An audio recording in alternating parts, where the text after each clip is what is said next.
Hi guys. So I hope you're having a beautiful day today and a lovely weekend, wherever you are in the world at this time.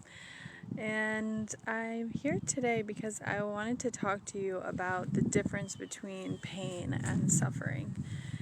And the reason I wanted to talk about this today is because I am in pain. And that is something that's actually pretty hard for me to talk about. For one thing, it's hard for me to talk about my pain because from very early on, I decided somewhere along the way that I was more interested in helping other people to feel better than in sharing openly about my pain, because I didn't want to upset people or make them feel worse.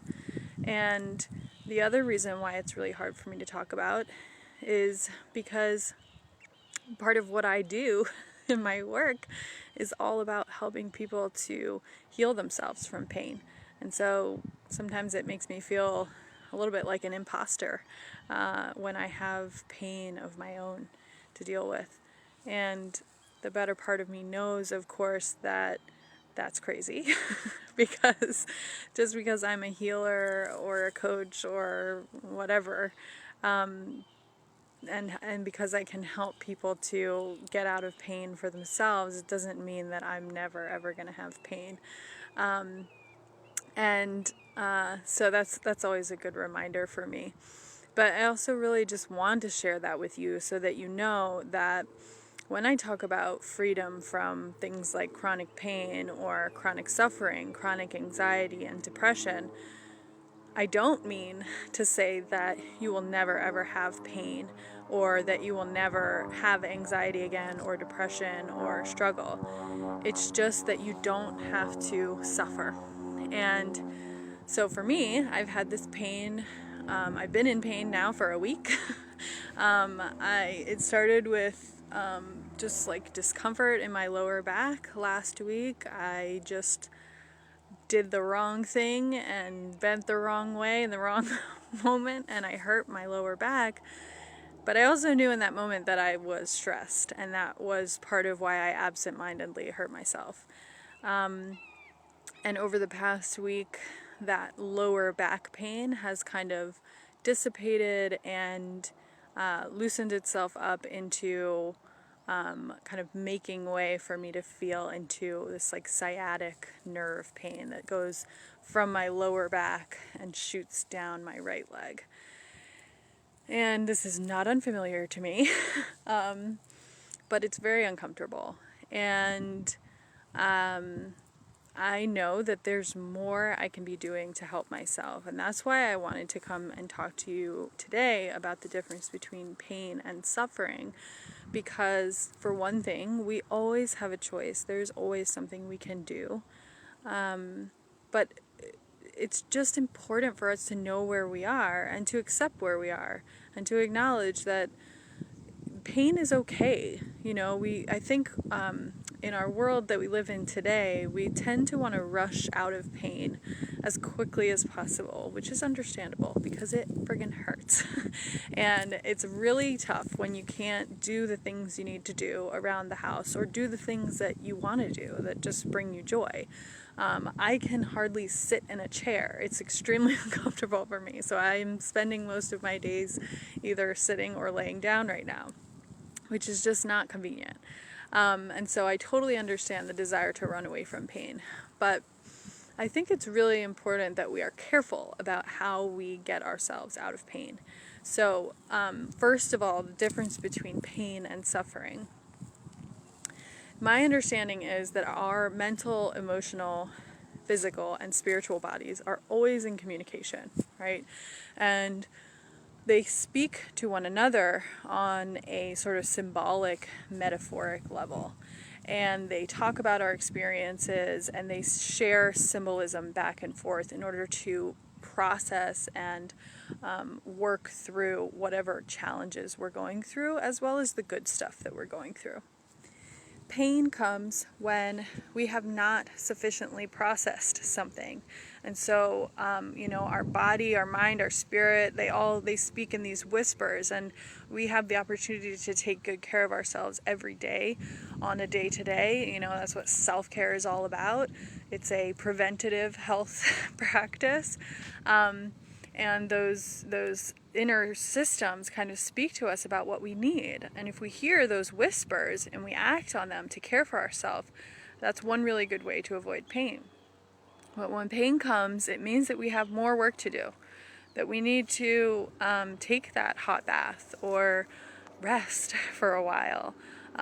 Take a day off work, do those things that we should be doing maybe on a regular basis as the preventative self-care, and go ahead and do them in order to help soothe the pain or the anxiety or the depression. Maybe we need to journal, maybe we need to seek help from someone who does massage work or counseling work or therapy, whatever it is, or a doctor. I'm not against doctors.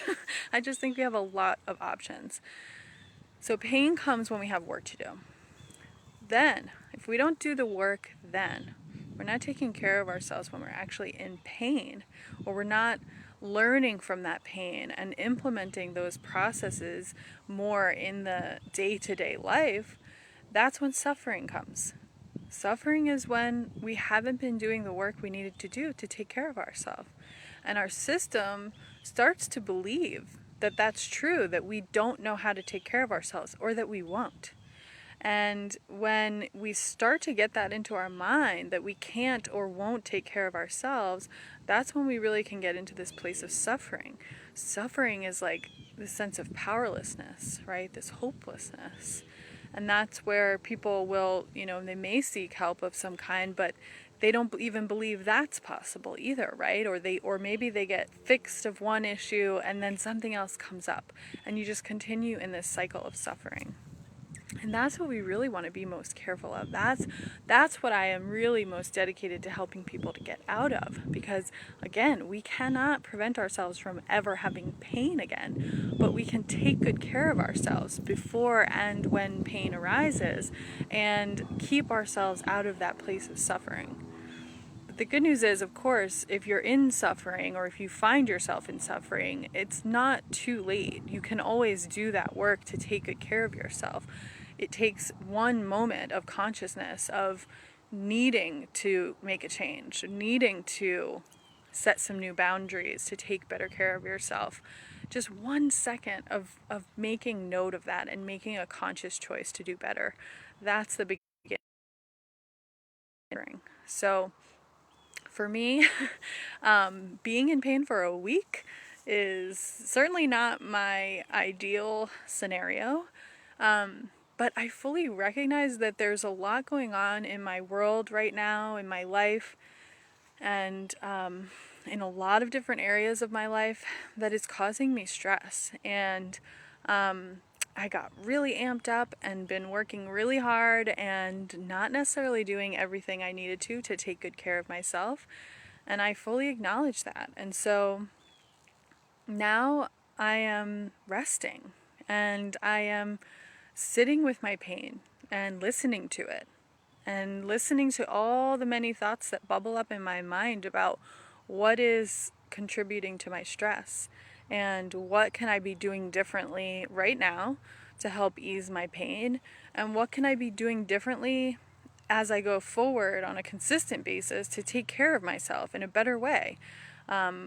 Because I do believe that I can be a really dynamic and high-powered individual who does a lot of stuff and takes care of a lot of things and people and all kinds of, goal setting and all that stuff. But I know I have to do a better job of taking care of myself, all in the mix with that. And I know that that's true for all of you too. We do have a capacity to multitask and be really powerful people in this world, but we have to learn to listen to our own needs and to act on them and to take good care of ourselves every step of the way.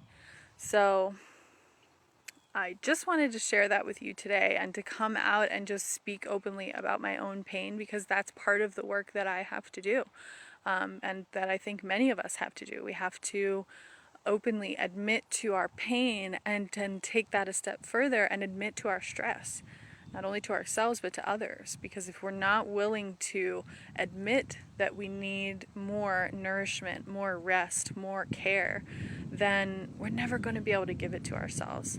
So I hope that this has got you thinking more about how to listen to yourself and how to take good care of yourself, and also how to set that boundary in your life of where you need to change and do things differently and ask for help as needed and create more of a helping relationship within yourself as well.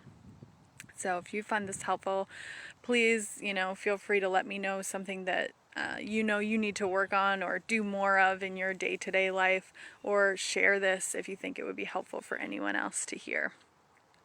Once again, I hope you guys are having a beautiful day, and I will talk to you soon.